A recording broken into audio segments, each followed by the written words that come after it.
کتاب ہے صحبت اللہ کی اہمیت اور فوائد، 520 صفحے کی کتاب ہے. بڑے بڑے اشکال والے کہ صحبت صالحین سے کیا ہوتا ہے، بڑے بڑے اشکال والے اللہ سے معافیاں مانگنے لگے کہ ہم اس دماغ خراب میں بیٹھے ہوئے تھے کہ جو کونوا مع الصادقین فرض ہے اور اس پر اور قرآن پاک کی آیت ہے اور احادیث مبارکہ. تقریباً ہم لوگ جو ہے نا یہاں زیادہ تر صبح کو پڑھی جاتی ہے کتاب، یہ تھوڑا تھوڑا کر کے عرصے سے پڑھی جا رہی ہے کتاب ماشاءاللہ.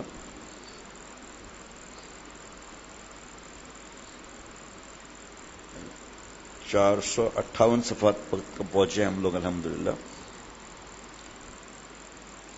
شیخ العرب والعجم عارف باللہ پیارے شیخ فرماتے ہیں کہ دنیا میں یہ دولت یعنی بے غرض دوستی صرف اللہ والوں کو حاصل ہے اور کسی کو میسر نہیں.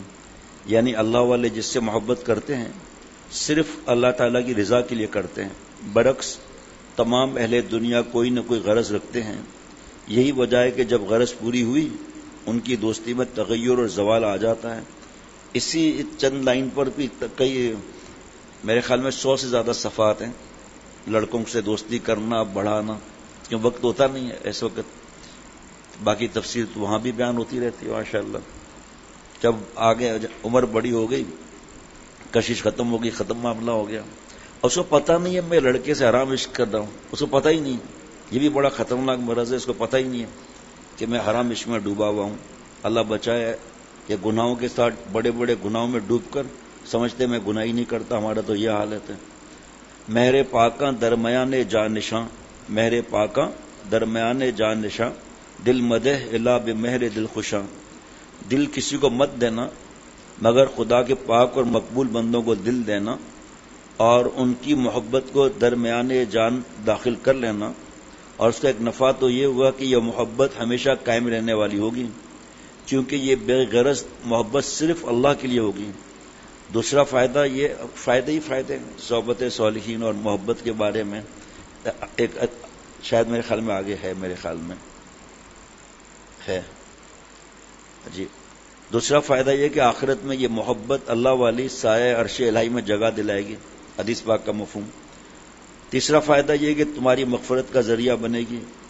چوتھا فائدہ یہ کہ جس ولی اللہ سے تمہیں قلبی محبت ہوگی اس کی اچھی اچھی عادتیں تمہارے اندر شعوری اور غیر شعوری طور پر آ جائیں گی، یعنی اعمال ظاہرہ اور اعمال باطنہ دونوں سنور جائیں گے.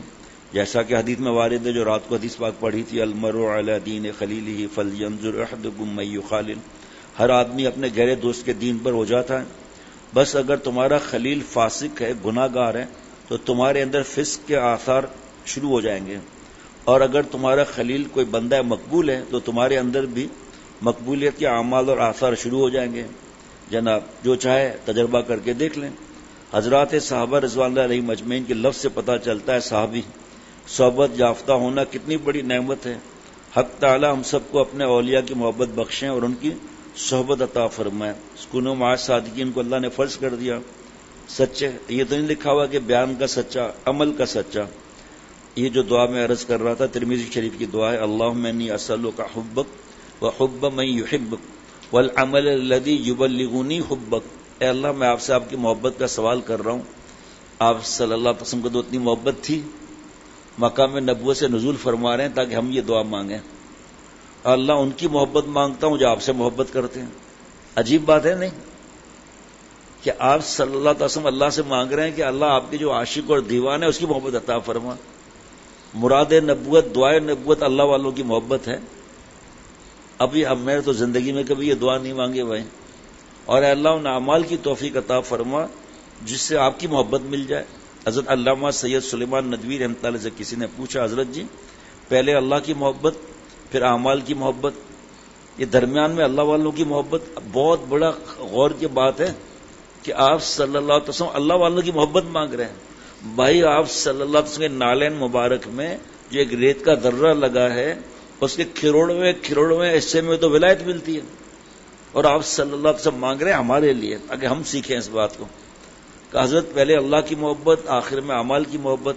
وجہ فرمایا کہ درمیان میں اللہ والوں کی محبت اس لیے کہ یہ غم کا کام کرتی ہے، ایلفی کا گوند کا کام کر دے تو ان کو چپکا دیتی ہے. ایک صحابی رضی اللہ عنہ عرض کر رہے ہیں کہ نبی صلی اللہ علیہ وسلم قیامت کب آئے گی؟ فرمایا قیامت کے لیے کوئی تیاری کی ہے؟ نبی صلی اللہ علیہ وسلم میرے پاس تو کوئی ایسا عمل نہیں ہے. اب اس میں مفہوم ہے کہ فرض واجب سنت موقع ہے، میرے پاس تو کوئی نفلی عبادت تو زیادہ ہے نہیں. ہاں لیکن میں اللہ سے اور آپ صلی اللہ علیہ وسلم سے محبت کرتا ہوں. فرمایا المرء مع من احب، جو جس سے محبت کرتا ہے اس کے ساتھ رہے گا. اس میں بھی بڑے سوالات ہوتے ہیں، لیکن سوالات کیا کریں، سوال تو تھوڑا ہوگا، جواب تو زیادہ ہوگا. جس کو 100 دفعہ غرض ہوگی وہ پتہ کرے گا. علماء مفتی صاحبان سے حضرت فتویٰ دے دیں، ہمارا مذاق اڑاتے ہیں. تزکیہ کا نعوذ باللہ، اللہ یزکیم فرما رہے اس کا مذاق. قد افلاح من زکاہا وقد خواب من دساہا. آپ زیادہ جانتے ہو فلاح کا مطلب زمین آسمان کی بھلائیاں اور کامیابیاں. فلاح پا گیا وہ جس نے اپنا تزکیہ کرایا، نامراد ہوا وہ جس نے اپنا تزکیہ نہیں کرایا. گر گرفتار صفات بدشدی ہمچوں دوزخ مذاب سرمدی. اے میرے بھائی 100 میں سے اگر 99 گناہ میں نے چھوڑ دیے، ایک گناہ میں اگر مبتلا ہوں، عبداللہ لڑکا نا، ایک گناہ میں اگر مبتلا ہوں تو دوزخ تلاش کرنے کی ضرورت نہیں، میری ذات خود دوزخ ہوگی. ایک کانٹا 100 چبھے ہوں ڈاکٹر صاحب، 100 کانٹے چبھے 99 نکال دیں، ایک کانٹے کا مزہ لیتا رہا ہوں، کھا بھی سکتا ہے.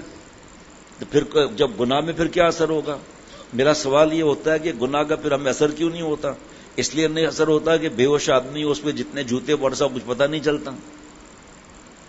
بھائی ڈاکٹر آپریشن کرنے سے پہلے بے ہوش کیوں کرتے ہیں؟ کتنے خطرناک آپریشن ہوتے ہیں، ٹانگ تک کاٹ دی جاتی ہے. تو یہ مسئلہ گناہوں کی نوست ہے، جس سے آدمی کو احساس نہیں ہوتا میں کس بڑے گناہ میں ڈوبا ہوں. غیبت ہی دیکھ لینا، غیبت سے میں بچتا ہوں. علماء کی میں غیبت کروں، نعوذ باللہ، مفتی صاحبان کے میں غیبت کروں، عقل میں بھوسا بھرا ہوا ہے. حدیث قدسی ہے، آپ صلی اللہ علیہ وسلم فرماتے ہیں، اللہ فرماتے ہیں جو ہمارے علماء اور مفتی صاحبان جو ہمارے ولی ہیں، جو ان کو ستاتا ہے، اذیت دیتا ہے، غیبت کرتا ہے، مذاق اڑاتا ہے، اللہ کا اسے اعلان جنگ ہے.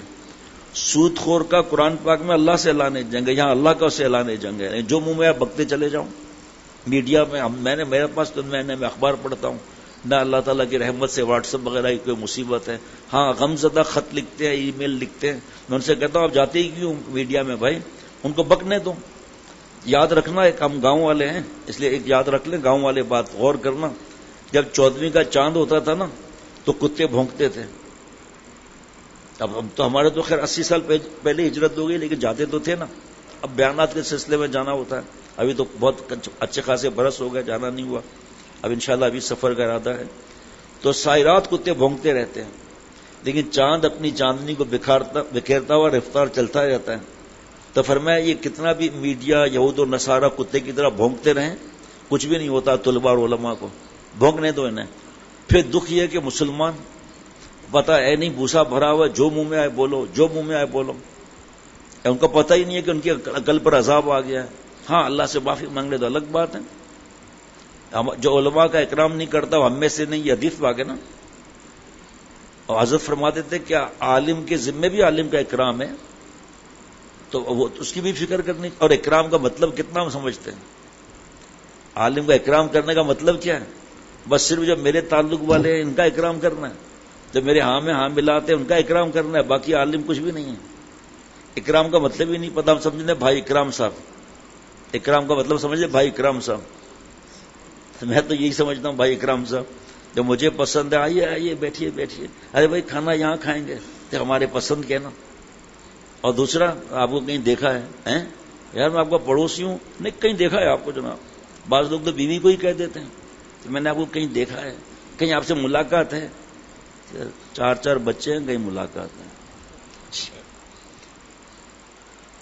اللہ اللہ. آخری بات، اے مرشد خدا کا شکر ہے کہ آپ کا دیدار. یہ کون ہے؟ یہ معرومی رحمۃ اللہ علیہ، 700 برس پہلے ولیوں کے سردار، بڑے عالم. 500 علماء پیچھے رہتے تھے، اللہ سے روتے تھے کہ اللہ علم تو مل گیا، لیکن علم کی روح، درد دل، اشکبار آنکھیں، تقوی، سنت کی اتباع.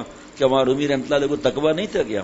پیارے شیخ العرب العجم رحمۃ اللہ علیہ فرماتے ہیں یہ جو آیت ہے نا، یا ایھا الذین آمنوا اتقوا اللہ وکونوا مع الصادقین، اے ایمان والو اللہ سے ڈرو، گناہ چھوڑو، پیارے بنو کہ سچوں کے ساتھ رہو. فرمایا اس آیت کو میں دین کی بنیاد، دین کی ابتدا، دین کی انتہا، تعلق مع اللہ کے حصول کا ذریعہ، نسبت مع اللہ کے حصول کا ذریعہ، عطائے نسبت، بقائے نسبت، ارتقاء نسبت کا خدائی منشور سمجھتا ہوں۔ دنیا کے اندر کتنا ترقی چاہتے ہیں تو عطائے نسبت کے بعد بقائے نسبت بھی تو چاہیے، اور پھر ارتقاء نسبت بھی تو چاہیے، ورنہ حضرت اتنی بڑی شخصیات عالم اسلام کی، حضرت نانوتوی، حضرت گنگوئی، حضرت تھانوی رحمۃ اللہ علیہ اجمعین کا علم کم تھا؟ کیا یہ اللہ والے نہیں تھے؟ کیا صدیق نہیں تھے یہ؟ لیکن اللہ کی عظمت میں نظر تھی کہ اتنی بڑی عظمت والے اللہ ہم سے کیا قضا ہو سکتا ہے، جبکہ آپ صلی اللہ علیہ وسلم ما عرفنا کا حق کا معرفت، ما عبدنا کا حق کا عبادت ہے، کہ اللہ مجھ سے آپ کی معرفت کا قضا نہیں ہوا، آپ کی عبادت کا قضا نہیں ہوا، اب میں کیا بیچتا ہوں بھائی؟ جہاں نیکی آئی وہاں بس حملے ہونا شروع ہو گئے شیطان و نفس کے، اپنے کو نیک سمجھنا، دوسروں کو حقیر سمجھنا، اللہ معاف فرمائے۔ فلاں نے کو دیکھ لیا کہ بھئی یہ معاملہ ہے، اب جان بوجھ کے ان کی ادھر شکل کریں گے، بیان ان کے لیے ہوگا، یہ قبول ہے یا نہیں ہے خود فیصلہ کر لیں۔ اے ابو بکر، کالی رات، کالا پتھر، کالی چونٹی پتہ چلے گا؟ نبی صلی اللہ تعالی وسلم پتہ تو نہیں چلے گا۔ اے ابو بکر، میری امت میں شرک خفی، ریا اس طرح داخل ہو جائے گا۔ اب اگر میں اپنے شیخ کو فون کروں کہ آج میں نے یہ بیان کیا، رات کو یہ بیان کیا، تو شیخ کہیں تو ریا تو نے کیا، میں مانوں گا، کیونکہ تو کالی رات، کالا پتھر، کالی چونٹی۔ حالانکہ اللہ والے چال دیکھ کے بتا دیتے ہیں کہ یہ تربیت یافتہ ہے، یہ غیر تربیت یافتہ ہے۔ تو وہاں رومی رحمۃ اللہ علیہ کتنا اللہ سے روتے تھے کہ اللہ علم تو مل گیا، لیکن علم کی روح، تقویٰ کا اعلیٰ مقام، اس کے یہ بھی توفیق عطا فرما۔ پر کس طرح حضرت شمس تبریز سے ملاقات ہوئی، تو حضرت شمس تبریز رحمۃ اللہ علیہ کی ملاقات کے بعد رو رہے ہیں کہ اے مرشد، اے اللہ، آپ نے ایسا مرشد عطا کیا، اے مرشد، خدا کا شکر ہے کہ آپ کا دیدار اور آپ کی صحبت ہم کو نصیب ہوئی، اچانک ہم آپ کی ملاقات کی راہ پا گئے۔ دیکھیے کیا فرماتے ہیں، من نہ جویم زی سپس رہائے اسیر، من نہ جویم زی سپس رہائے اسیر، پیر جویم، پیر جویم، پیر پیر۔ پیر کا مطلب جب 15 جگہ سے دھکے کھائے، اللہ نے ہر جگہ بچا لیا۔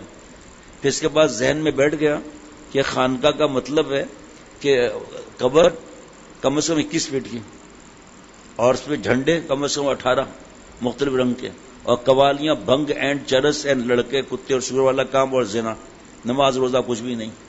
اللہ نے بچایا، پھر ڈر لگ گیا کہ اللہ والے ہے ہی نہیں، اب کہاں سے اللہ والے ہیں؟ وہ تو گئے جو پہلے تھے، امام غزالی رحمۃ اللہ علیہ۔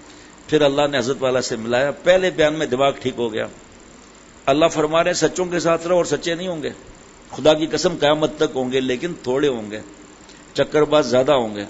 تو ہم جس طرح ڈاکٹر کو اور میڈیسن کو تلاش کرتے ہیں، تو اللہ تعالیٰ خالق اور مالک کو خوش کرنے کے لیے ہم اس کو فکر کریں گے۔ باپ کہے کہ بیٹا فریج سے روزانہ دودھ کی بوتل ایک نکال کر پی لیا کر، بادام پستے کی بوتل ہے ہی نہیں، 8 دن تک ابا ظالم ہے، اللہ ظلم سے پاک ہے، خدا کی قسم قیامت تک اللہ والے رہیں گے۔ قسم اس لیے کہ قرآن پاک کی بات ہے، یہ الگ ہے، کم ہوتے چلے جائیں گے قرب قیامت کی وجہ سے۔ بعض لوگ اللہ والا ہو سمجھتے ہیں، حق کیا ہوا بھائی؟ ملتان کی مٹھائی آ گئی تو کیا ہو گیا بھائی؟ یا صادق آباد کی مٹھائی آ گئی تو آ گئی تو کیا ہو گیا بھائی؟ گو ہوا پر اڑتا اور رات دن ترک سنت جو کرے شیطان دن۔ اللہ تعالیٰ ان کی سمجھ عطا فرمائے۔ ربنا تقبل منا انك انت السميع العليم، سبحان ربك رب العزة عما يصفون وسلام على المرسلين والحمد لله رب العالمين، صلی اللہ علی النبی الأمی وعلى آلہ وصحبہ وبارک وسلم برحمتک یا ارحم الراحمین۔ السلام علیکم ورحمۃ اللہ وبرکاتہ۔ نیند پوری ہو گئی چچا؟ آنکھ مل کر انگڑائی بھی لے رہا ہے، واہ مفتی صاحب آپ کی انگڑائی، پورا وقت سو رہا تھا۔ کیوں بھائی؟ کیا کریں، دفتر میں دفتر والے سونے نہیں دیتے، رات کو بیوی اول ٹائم پہ لگا دیتی ہے آٹو پر، وہ رات کو سونے نہیں دیتی، ادھر شیخ نہیں سونے دیتے تو کدھر سوئیں؟ میں کہتا میں بتاتا ہوں کدھر سوئیں۔ دبئی کی سب سے بڑی بلڈنگ ہے نا اونچی، اس پہ بہت اونچا لوہا بھی لگا ہوا ہے، وہاں سو جائیں آرام سے، ایسی میٹھی نیند آئے گی جب آنکھ کھلے گی تو پتہ نہیں کہاں پہنچے ہوئے ہوں گے۔